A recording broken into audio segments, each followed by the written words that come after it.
right, everybody, my name is Rich Lennon, and I'm the Simple Real Estate Investor. And today I'm just going to talk about virtual assistants for a little while, specifically how to find the virtual assistant and then maybe how to hire them and actually move forward with the process.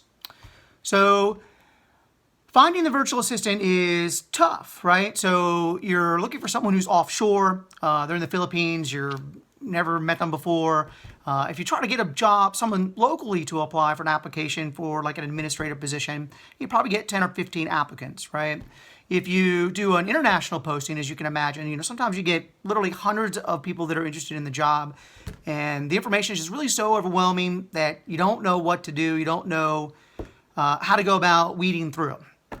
And so I was really kind of struck with this a couple years ago, and I kind of didn't know how to separate the candidates. So it seemed to me that on the candidates, everybody had put things like, hey, attention to detail, or hey, I'm a free thinker, or hey, I'm a hard worker. And like everybody had put that down there. And so like I couldn't possibly figure out like who was truly a hard worker and like, who wasn't a hard worker. So I came up with a process for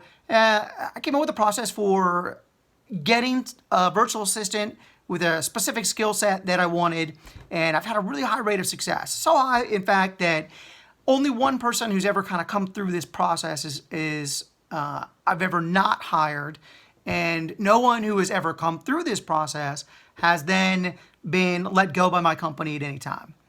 And so what I decided to do was make a funnel that was really an obstacle course. And my job was I was going to try to make you quit along the way as many times as I could. So here's an example of the journey that I would take people down.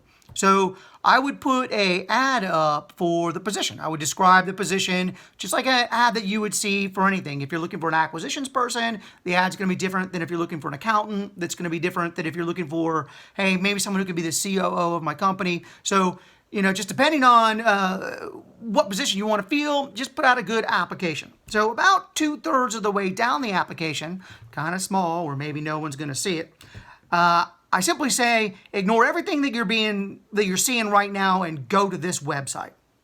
And that's the biggest fallout on the funnel that there is, right? Because so many people, when they're applying for a job, they just see the ad, they throw the resume down, they shoot it out to you. And this really isn't the kind of employee that I'm looking for. I'm looking for the elite of the elite. I'm looking for someone who actually reads the post all the way down and finds that 3/4 of the way through or 2/3 of the way through, I totally told them to do something else. And you know what? They did it. I like that kind of employee. All right, so now I send them off to another website, all right? And so that website really has a video probably a lot like this. And I said, hey, my name is Rich Lennon. I live in Richmond, Virginia. I'm a real estate investor. I talk a little bit about my business. I talk about maybe the zip codes that I'm in. I'm talking about a little bit about the skill set that I want. And then I make sure from the very moment in the first video that I say things like, hey, this job is available 9 a.m. to 5 p.m. Monday through Friday, Eastern Standard Time for Richmond, Virginia, right? And so I said that right away in the front video, so I'm weeding out right away anybody who's not going to work on my time frame, right? And so I make that video, and then the video is about 3 minutes long, and then the video just shuts off. And then a Google Sheet pops up, and now I quiz them on the video, right? Because I want to see who's paying attention. And so I ask them some general questions about the video that they just saw. And so once they've gone through and they've taken the quiz and they hit submit, right, that submit shoots off to an email. Do you think that email comes to me? Nope. Okay, so now I have an autoresponder set up on that email that just sends them a link and tells them where to go to the next thing, right? And so I never even interact with this person. So they send a link, and I send something off to them that is an autoresponder that tells them to go to the next link in the next place. And so the next place I tell them to go to is I'll put them through a bunch of tests. Like I might ask them to do an amortization table on an Excel spreadsheet at 5% over 20 years and send it over here. Or I might ask them to list out a bunch of specific questions. So my original quiz was just to filter people out, maybe based on time, maybe based on how much I was going to pay them, maybe based on the number of hours that I was going to work. And then by the time they got in the second video, they got into the second spot, I was asking them some very specific questions about the skill set. So if it was a marketing, I'd have a sheet that would ask them a bunch of questions about marketing. I would get their experience and they would fill it all out. And it was something that maybe would take them 30 to 45 minutes. And so now they go and they send, of course, that out response to that Google Sheets. And of course, it doesn't come to me again. It goes to yet another autoresponder that takes them to yet another place. And so I bounce them around a little bit. And then ultimately I get them to something like this, where I say, okay, now remember, this is a person who hasn't been promised a job, that they're following at this point, they're following a very complicated process that is deliberately meant to deceive them, right? And so I'm really finding the person who's really, truly paying attention to detail. Okay, so now they go and I get maybe like 5% of the people get to this spot. And that final 5% I really want to weed out as well. I only want the best of the best. And so the next one is, I want you to write a 500-word essay and tell me why I should hire you as an employee. Then I want you to take that essay and I want you to read that essay to me. I want you to post it on YouTube, share that link with me on YouTube so I can see it. And then I want you to call this telephone number and leave a message on the voicemail. How many people do you think fall out then? Most of them, most of the rest of them, because I'm only looking for someone who is going to go above and beyond. Don't tell me that you're going to go above and beyond on a resume that you shoot out to everybody else without even reading the job description.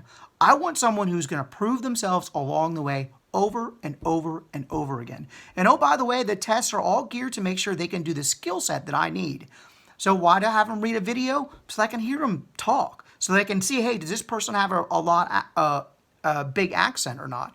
Or does this person, how do they write the English language? That's what I want to see in those things as well, right? I want to make sure that they can make a call from the Philippines to the United States, or from India to the United States. So I have them make a phone call. So I have them go through a whole bunch of obstacles, and it's typically about 200 people that enter the funnel and for every one person that comes through the funnel.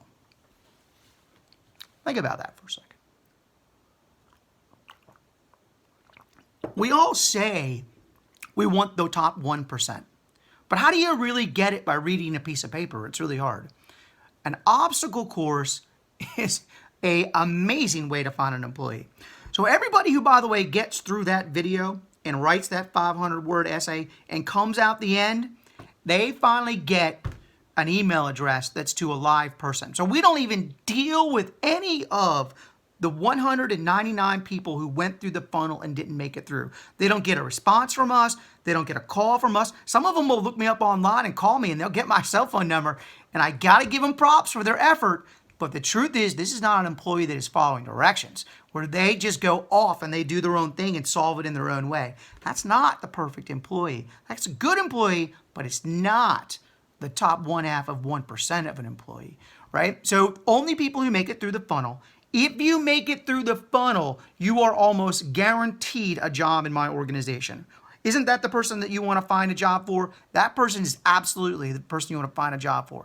That person is probably in their 40s, maybe even their 50s. They're at least bilingual, right? Because they speak Philippines, right? And they speak English. And most of those people are trilingual, and some of them even speak 4 languages. These are people that not just have a college degree, but likely have a graduate degree, and maybe like they were a CPA in a former life. So these are very strong candidates that if they come through your funnel, you're going to hire them. And so, in fact, only one person who's ever come through the funnel we didn't hire. They went through a 30-minute interview process, and we just didn't think that they were up to the caliber that we were looking for. We congratulated them for making it through the funnel, but we didn't give them a job. And this funnel, I have to tell you, has produced some amazing employees. In fact, in my employee pool, people know who came through the funnel, and people know who don't come through the funnel. And there is a certain degree of pride that comes with coming through that. it is also what helps build the culture of your organization. You're a hard worker, your attention to detail. You are filtering out the skill sets that you want that are really important and not just the stuff that you put out on a resume. Make them jump through the hurdles. All right, now the hiring part is easy. Once they come through the funnel, you simply say you're hired. Now, hopefully you had, you know what their skill set is because you asked the correct questions, whether you're looking for an acquisition person or not. But the way I pay my virtual assistants is they work for me for a week, right? So I'm always ahead of them. And then they provide an invoice to me at the end of the business day on Friday, and I pay that invoice before Monday the following day. I use PayPal. I believe there are other ways to do it, but I have found PayPal is the easiest way for me to do it. And so it's very simple. Almost anybody in the world can get PayPal. It really is one link. I've done it in many countries. I encourage you to use PayPal. So the hiring part is easy. There are no contracts, right? There are no something that's going to guarantee that they're going to be there in the future. But remember the person that you hired. And I'll leave you with this final thought on the one thing that every single person has come through the funnel has said to me. No joke. Every person has said, if not these exact words, some close iteration to this. Because I'm always curious. I'm like, I'm not sure that I have the attention to detail and the stamina to make it through this funnel, right? But that's okay. I'm a driver. I need an integrator. I need someone who's actually going to pay attention to the details. So I'm always curious about when they come through. And one of the first questions I normally ask in the interview is, so why did you go through all that work? Why did you end it? Why did you complete it? And universally, they say, I was just curious where it would go. They were just curious. Is that not the perfect employee? I think it is. All right. I hope that helps. My name is Rich Lennon, and I am the Simple Real Estate Investor. Make everything simple. All right. Everybody have a good one.